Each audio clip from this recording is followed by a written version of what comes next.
Buenas tardes, hermanos, o buenos días, dependiendo a qué hora me escuchen. Bueno, quisiera explicarles este pasaje de Gálatas capítulo 4, pero antes quisiera dar un poco de contexto para que se pueda entender el pasaje. Bueno, lo que estaba sucediendo con la iglesia en Galacia es que se estaban infiltrando nuevamente las ideas del judaísmo, el guardar la ley y sobre todo la circuncisión. Entonces estaba imponiendo esto sobre la iglesia y la iglesia estaba haciendo caso en esto. Entonces el apóstol Pablo escribe la carta a los Gálatas precisamente con esta intención de contrarrestar esa idea. Ahora, esto se puede ver precisamente a lo largo de toda la carta. Por ejemplo, en el capítulo 2, versículo 3 dice, mas ni aun Tito, que estaba conmigo con todo y ser griego, fue obligado a circuncidarse, haciendo referencia precisamente a que se estaba obligando a la iglesia a circuncidarse y a guardar la ley. Después el versículo 4 del capítulo 2 dice, y esto, a pesar de los falsos hermanos introducidos a escondidas que entraban a espiar nuestra libertad que tenemos en Cristo Jesús para reducir nuestra esclavitud. Ahorita vamos a ver precisamente a qué esclavitud se está refiriendo, pero pues ya de antemano les digo que se está refiriendo a la esclavitud en cuanto a que se estaba imponiendo la ley para que ellos la cumplieran, y por eso dice espiar nuestra libertad, que no que el apóstol Pablo no, no imponía esa ley a la iglesia. Pero pues también lo vemos en el capítulo 2, versículo 5, dice a los cuales ni aun por un momento accedimos a someternos. Aquí es donde dice el apóstol Pablo que él en ese sentido no accedió a llevar a cabo las prácticas judías. Bueno, pero también más adelante nos encontramos en el 2.11 cuando el apóstol Pablo viene a Pedro y lo reprende, ¿no? Porque dice que pues estaba con los gentiles. En 2.12 dice, pues antes que viniesen algunos de parte de Jacobo, comía con los gentiles, pero después que vinieron, se retraía y se apartaba porque tenía miedo de los de la circuncisión. Entonces se van a dar cuenta que todo el libro va a hablar alrededor de este tema de la circuncisión y la ley que se estaba imponiendo a la iglesia. Solamente les estoy dando algunos pasajes para que vean precisamente que este es el conflicto. Ahora el versículo 14 del capítulo 2 dice, pero cuando vi que no andaban rectamente conforme a la verdad del Evangelio, dije a Pedro delante de todos, si tú, siendo judío, vives como los gentiles y no como judío, ¿por qué obligas a los gentiles a judaizar? Ahí está nuevamente el problema. Bueno, después el versículo 16 dice, sabiendo que el hombre no es justificado por las obras de la ley, sino por la fe de Jesucristo, nosotros también hemos creído en Jesucristo para ser justificados por la fe de Cristo, y no por las obras de la ley, por cuanto por las obras de la ley nadie será justificado. Nuevamente se reitera la ley. Y después el versículo 19 del capítulo 2 dice, porque yo por la ley soy muerto para la ley, a fin de vivir para Dios. También el 2.21 dice, no desecho la gracia de Dios, pues si por la ley fuese la justicia, entonces por demás murió Cristo. Entonces se dan cuenta que está haciendo continuamente referencia a pasajes o a cosas sobre la ley, sobre la circuncisión, porque este era el problema. Eh, en el capítulo 3, versículo 3 dice, tan necios sois, habiendo comenzado por el Espíritu, ahora vais a acabar por la carne, nuevamente, o por la ley. Aquí podría traducirse, ahora vais a acabar por la ley. Y después, en el capítulo 3, versículo 12 dice, y la ley no es de fe, sino que dice, el que hiciere estas cosas vivirá por ellas. Nuevamente haciendo referencia a la ley y a la fe. Y en el versículo 15, 3.15 dice, hermanos, hablo en términos humanos. Antes de continuar leyendo, les pido que abran su Biblia y me vayan siguiendo con los pasajes bíblicos para que no se pierdan. O sea, no solamente escuchen, sino vayan abriendo su Biblia y vayan siguiendo los pasajes que les voy dando para que entiendan la carta en general. Entonces, dice el versículo 15, hermanos, hablo en términos humanos, un pacto, aunque sea de hombre, una vez ratificado, nadie lo invalida ni le añade. Esto hace referencia precisamente a que primero Dios hizo el pacto con Abraham y después vino la ley. O sea, primero vino el pacto y después viene la ley. De manera que después que llegue la ley va a llegar 430 años después. Después de que llegue la ley por llegar después no puede invalidar el pacto, ni le puede añadir nada más. Entonces la salvación siempre va a ser primeramente por el pacto que Dios hace con el pueblo y que entra la fe, entra la gracia. El versículo 17 es donde da este dato. Dice esto, pues digo, el pacto previamente ratificado por Dios para con Cristo, la ley que vino 430 años después, no la abroga para invalidar la promesa. Entonces primero fue la promesa, después la ley, de manera que la ley no puede añadir a la promesa ni la puede invalidar, siempre va a ser la promesa. Versículo 18. Porque si la herencia es por la ley, ya no es por la promesa, pero Dios la concedió a Abraham mediante la promesa, nuevamente. Y aquí entramos al punto en el que entra la ley, o qué finalidad tiene la ley, o para qué servía la ley. Y aquí es ya con este contexto del versículo 19 en adelante vamos a entrar al capítulo 4. Y dice el 19, entonces, ¿para qué sirve la ley? Fue añadida a causa de las transgresiones hasta que viniese la simiente a quien fue hecha la promesa. Entonces aquí con este pasaje nos da a conocer el apóstol Pablo que la ley no iba a durar para siempre. La ley iba a tener un tiempo límite. ¿Hasta cuándo? Dice este versículo 19, hasta que viniese la simiente a quien fue hecha la promesa. Sabemos que esta simiente es el Mesías, para nosotros Jesús. Entonces, la ley no iba a durar para siempre, iba a durar hasta que llegara, de acuerdo al versículo 19, hasta que viniera la simiente. Y después nos vamos con el versículo 22, y aquí el apóstol Pablo va a seguir dando a conocer para qué es que se dio la ley. Dice el versículo 22, mas la escritura lo encerró todo bajo pecado. Esta palabra de encerró tiene que ver precisamente con encarcelar o con encerrar, de manera que es lo que estábamos viendo, que es lo que hacía la ley, mantenía encerrado o mantenía esclavizado a la persona, mantenía esclavizado al ser humano. Entonces que lo encerró todo bajo pecado, lo mantenía encerrado.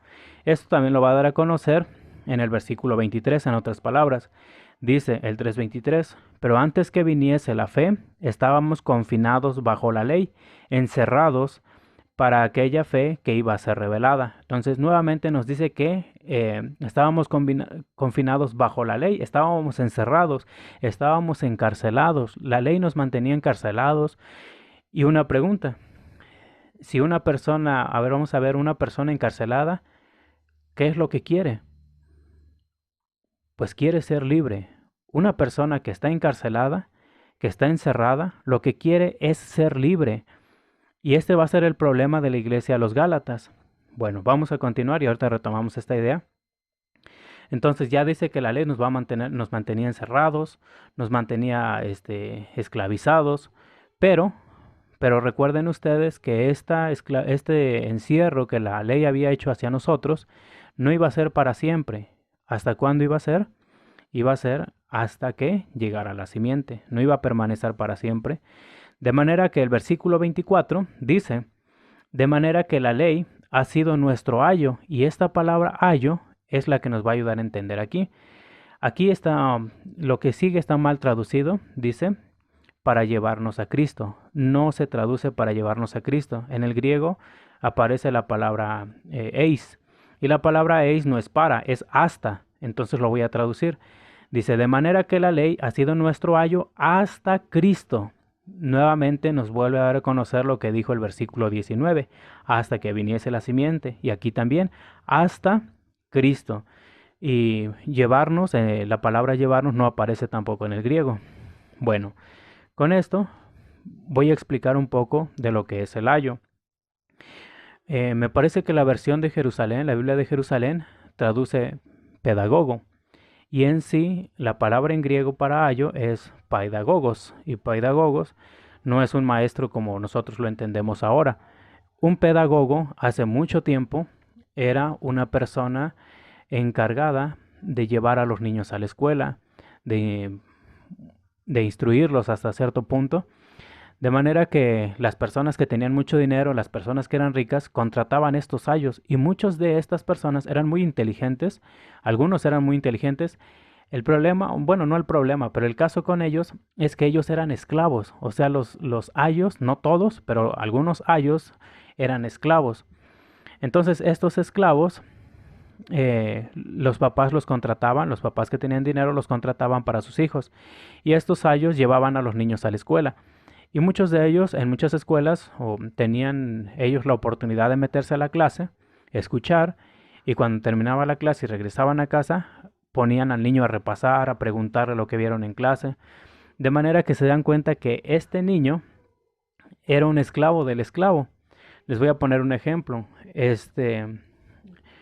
Alejandro Magno, el papá de Alejandro Magno, se llamaba Filipo. Él le contrató a Aristóteles para que fuera su ayo. Entonces, el niño, en este caso Alejandro Magno, pues no podía hacer lo que él quería, tenía que estar en instrucción de Aristóteles. Llegó el punto en el cual Alejandro Magno se hace grande y desobedece a todas las enseñanzas que le da Aristóteles. Es algo que a Aristóteles pues no le pareció bien. Pero bueno, esta es la idea de un ayo. De manera que les digo, varios de estos ayos eran esclavos. Entonces, si se dan cuenta, el niño no era libre. Este niño representa a la humanidad, representa a las personas. Y este ayo, este pedagogo, representa a la ley. Entonces, ¿qué es lo que pasa? Que la ley mantenía, en este sentido, la ley mantenía al niño, al ser humano, esclavizado. Entonces, estos niños, estos niños eran personas que ya con el tiempo se iban a convertir en herederos de lo que les iba a dejar su padre. Eran herederos, eran personas que iban a tener riquezas. Sin embargo, pues cuando eran niños no podían. De manera que estos ayos también eran para ellos los que administraban sus bienes, los que administraban las cosas y no podían disponer los niños de ellos. De manera que el niño era un esclavo del esclavo, no sé si me comprenden aquí, pero un esclavo del esclavo. Así también cuando hace referencia a que esta ley es nuestro ayo, o sea, era el que nos mantenía esclavizados, la ley nos mantenía esclavizados. ¿Y qué es lo que quería el ser humano? Ser libre, el niño también quería ser libre.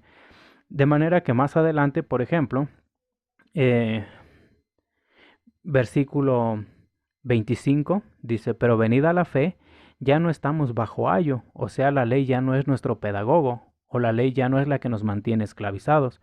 Y les comentaba yo que estos ayos, estos pedagogos, es la mejor traducción, estos pedagogos eran personas que les digo que mantenían a los niños hasta cierto punto esclavizados.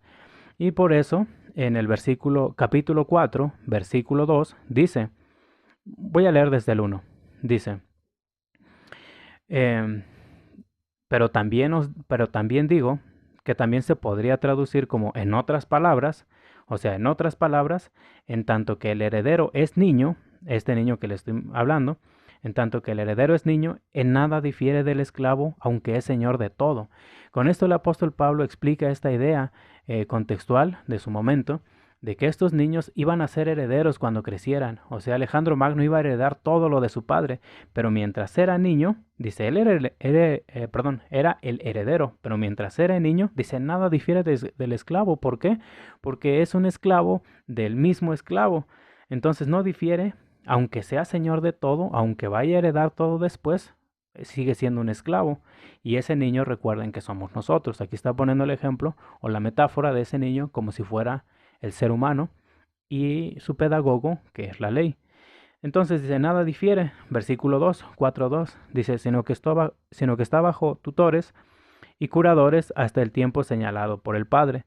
Esta también era una característica en ese tiempo, de que los padres son los que decidían hasta qué momento el niño iba a llegar a la mayoría de edad. Unos decían a los 12 años, otros a los 15, o sea, el papá decidía más o menos cuándo llegaba a la mayoría de edad y el niño ya podía ser independiente. Por eso dice, sino que está bajo tutores y curadores. Curadores quiere decir administradores, y estos administradores eran los pedagogos, los que administraban los bienes, y eran sus tutores. Dice hasta, y nuevamente encontramos esta palabra hasta, que la encontramos en el versículo 19 y que la encontramos en el versículo 24, ¿no? Dice hasta, o sea, no siempre iba a estar bajo tutores y curadores, no siempre iba a estar como esclavo del pedagogo, tenía que ser hasta el tiempo señalado para el padre, o sea, hasta que el niño cumpliera la mayoría de edad establecida por el padre, pero no siempre iba a estar así. Entonces, el versículo 3 es donde como que resume toda esta idea y dice, así también nosotros, o podemos decir, de la misma manera, también nosotros, cuando éramos niños, estábamos en esclavitud bajo los rudimentos del mundo. Entonces dice, cuando nosotros estábamos encarcelados cuando éramos niños, vamos a suponer, el ser humano era un niño y estaba encarcelado, estaba en esclavitud. ¿Por qué? Porque lo mantenía esclavizado su pedagogo, que en este caso para nosotros es la ley. Pero ¿qué es lo que nos dice la Biblia? Que no iba a ser así para siempre. No para siempre íbamos a ser esclavos. Íbamos a ser esclavos o la ley nos iba a mantener como esclavos, sometidos, encarcelados o encerrados hasta que llegara la simiente. O hasta, como dice el versículo 19, dice hasta que viniese la simiente. Y el versículo 24 dice hasta Cristo, o sea, hasta que viniera Cristo. Entonces, cuando viniera Cristo, es entonces cuando este ser humano iba a ser una persona madura, iba a alcanzar la mayoría de edad. Cristo es el que lo perfeccionaba para que llegara a la madurez. Entonces, aquí lo resume también en el versículo 4, que dice, pero cuando vino el cumplimiento del tiempo, aquí podemos interpretar, pero cuando vino la mayoría de edad, o cuando el niño cumplió la mayoría de edad, o cuando llegó a la edad madura, Dios envió a su Hijo nacido de mujer y nacido bajo la ley. ¿Para qué? Pues para que nos redimiera de esta ley. Entonces cuando dice, viniendo, pero cuando vino el cumplimiento del tiempo, ¿qué cumplimiento del tiempo? O sea, la llegada de Jesús, y con esa llegada de Jesús, con su muerte, con su sacrificio, con toda su obra, hace al ser humano llegar a la madurez, de manera que cuando lo lleva a la madurez ya no es un niño. Entonces llega la simiente, llega Cristo y hasta ahí llegaba la ley, hasta ahí llegaba la ley. Y por eso dice el versículo 5, para que redimiese a los que estaban bajo la ley, a fin o con la finalidad, también se puede traducir, con la finalidad de que recibiésemos la adopción de hijos. Entonces, una vez que yo les comentaba que en la cultura era así, cuando el niño, pues el niño iba a heredar todo cuando fuera grande, pero mientras tanto era esclavo. Pero una vez que crecía y llegaba a la mayoría de edad estipulada por el padre, el niño recibía toda su herencia, recibía todas sus cosas y ahora sí, él disponía de todo y era libre. Eso fue lo que hizo Alejandro Magno. Alejandro Magno comenzó a conquistar, me parece, si no recuerdo, de 19 años o de 21 años empezó a conquistar y fue libre. Y ahora sí, reclamó todos sus bienes, reclamó todas la herencia que le tocaba y comenzó a hacer sus conquistas. Fue libre. Entonces, lo mismo pasa con el ser humano. Estábamos encarcelados, estábamos confinados bajo la ley, fuéramos esclavos de la ley, pero llega Cristo, hasta que llega la simiente, nos hace libres y ahora sí, ¿qué podemos decir? Venga nuestra herencia. Ahora sí podemos recibir nuestra herencia. Ahora sí ya no estamos bajo tutores y curadores. Ahora sí podemos recibir nuestra herencia. Y la pregunta aquí, ¿cuál es la herencia? ¿Cuál es esa herencia? ¿Cuál es la herencia? Yo pregunto. El versículo 6 nos dice, y por cuanto sois hijos, Dios envió a vuestros corazones el espíritu de su Hijo, el cual clama, Abba, Padre. La herencia, bueno, versículo 7, así que ya no eres esclavo, sino hijo, y si hijo, también heredero de Dios por medio de Cristo. ¿Qué heredamos? Nuestra herencia es Dios. Dios es nuestra herencia. Ahora ya no somos esclavos, ya alcanzamos la mayoría de edad porque vino la simiente, porque vino Cristo, nos lleva a la madurez y ahora ya no somos esclavos, somos hijos. Y ahora si somos hijos, ahora podemos reclamar nuestra herencia. Quizás se escuche mal reclamar, ¿no? Porque nuestra herencia es Dios. Pero ahora sí podemos recibir nuestra herencia y esta herencia es Dios. Es de lo que dice el versículo 7. También heredero de Dios. Dios es nuestra herencia por medio de Cristo. Y esta idea de que Dios es nuestra herencia esa fue precisamente la promesa que Dios le hizo a Abraham. La promesa que Dios le hizo a Abraham fue la llegada del Espíritu Santo. O sea, de una manera permanente, porque antes sí estaba, pero no de una manera permanente. Entonces, la promesa que Dios le hace a Abraham, si ustedes leen Gálatas, Gálatas no va a hablar de promesas, no va a decir promesas. Gálatas va a hablar en singular y va a hablar de promesa. ¿Y cuál es esa promesa? Dios, el Espíritu Santo, que es lo que dijo el versículo 7. Pero si ustedes ven el capítulo 3, versículo 14, también lo explica.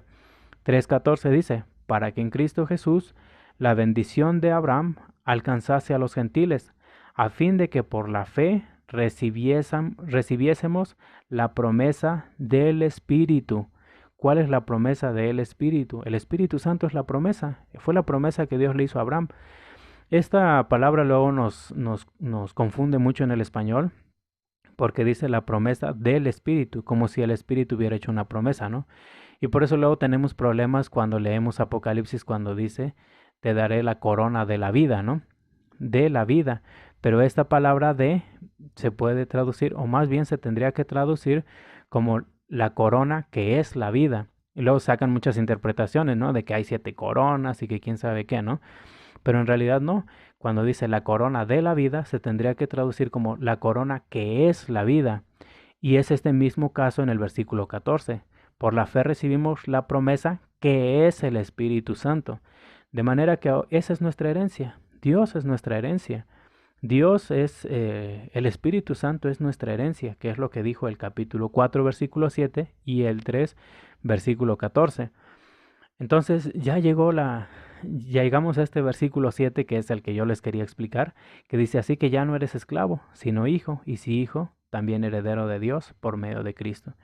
Ahora ya saben por qué no son esclavos, y esclavos de qué, ¿no? Principalmente de la ley que nos mantenía esclavizados, sino ahora somos hijos. Y si somos hijos, también somos herederos, así como aquel niño, les comentaba yo en el contexto, pasaba a heredar todas las cosas. Así también somos herederos de Dios por medio de Cristo, o heredamos, nuestra herencia es Dios, nuestra herencia es el Espíritu Santo. La aplicación aquí, o el caso aquí con la iglesia de los Gálatas, es que el apóstol Pablo, del capítulo 4, versículo 8 en adelante, les va a decir, miren ustedes, bueno, los judíos tenían ese problema. Estaban en la ley, querían ser libres de la ley, querían, como hace un rato dijimos, si una persona es esclavo, si una persona está encarcelada, ¿qué quiere? Quiere ser libre. Y es lo que dice el apóstol Pablo. Miren, los judíos estaban encerrados bajo la ley, esclavizados bajo la ley, querían ser libres. Llega Cristo, los hace libres, ¿y qué hacen? Se vuelven a regresar otra vez al judaísmo, se vuelven a regresar otra vez a la ley. ¿Qué hacen? Cristo los libera y se vuelven a esclavizar nuevamente. Pero peor todavía los gentiles, o nosotros podemos decirlo que pertenecemos a los gentiles, que nosotros no éramos esclavos de esa ley, llega Cristo, nos hace libres, ¿y qué hacemos? Nos esclavizamos bajo la ley cuando nunca habíamos estado esclavizados bajo la ley, sí por el pecado, pero no por la ley exactamente como el pueblo judío. Entonces, por eso les dice en el 4:9, mas ahora, conociendo a Dios, o más bien siendo conocidos por Dios, ¿cómo es que os volvéis de nuevo a los débiles y pobres rudimentos a los cuales os queréis volver a esclavizar? Entonces aquí es donde les da a conocer eso. Ustedes son libres. Dios, Cristo los hizo libres y se regresan otra vez a la ley. Se regresan otra vez a las prácticas de la circuncisión para volverse a esclavizar. Bueno, me gustaría explicarles en otro audio el capítulo 4 del versículo 8 en adelante, exponer la alegoría de Sara y Agar, que va por esta misma idea, el capítulo 5:1, que es el versículo clave de todo Gálatas, que dice, estad pues firmes en la libertad con que Cristo nos hizo libres y no estéis otra vez bajo el yugo de la esclavitud. Pero eso me gustaría explicarlo en otro audio. Bueno, así en general, ahora entendemos por qué somos hijos. ¿Por qué somos hijos? Éramos esclavos de la ley, del pecado. Llega Cristo, nos hace libres porque esa ley no nos iba a mantener esclavizados para siempre. Nos hace libres, nos lleva a la madurez, nos lleva a la mayoría de edad y ahora podemos tener esa herencia y esta herencia que nosotros tenemos o la herencia de la que nosotros disponemos es Dios. Dios es nuestra herencia. El Espíritu Santo es nuestra herencia, como dijo el 3:14. Entonces, si Dios es nuestra herencia, pues entonces, ¿qué más queremos? Si el Espíritu Santo es nuestra herencia, pues entonces, ¿qué más queremos? Y si para ustedes no es suficiente Dios, si para ustedes no es suficiente el Espíritu Santo, pues entonces no hemos entendido el Evangelio. No hemos entendido el Evangelio y queremos heredar otro tipo de cosas cuando lo más grande es Dios y el Espíritu Santo sobre la vida de nosotros. Bueno, espero que les haya servido mucho. Como les comento, les voy a tratar de explicar los otros pasajes en otro audio. Espero que se encuentren muy bien, hermanos, y que Dios los bendiga mucho. Y por favor, lean mucho Gálatas, así completo, para que le puedan entender de una manera muy general y seguir como este argumento. Entonces los dejo. Muchas gracias, hermanos, por permitirme y que Dios los bendiga mucho. Adiós.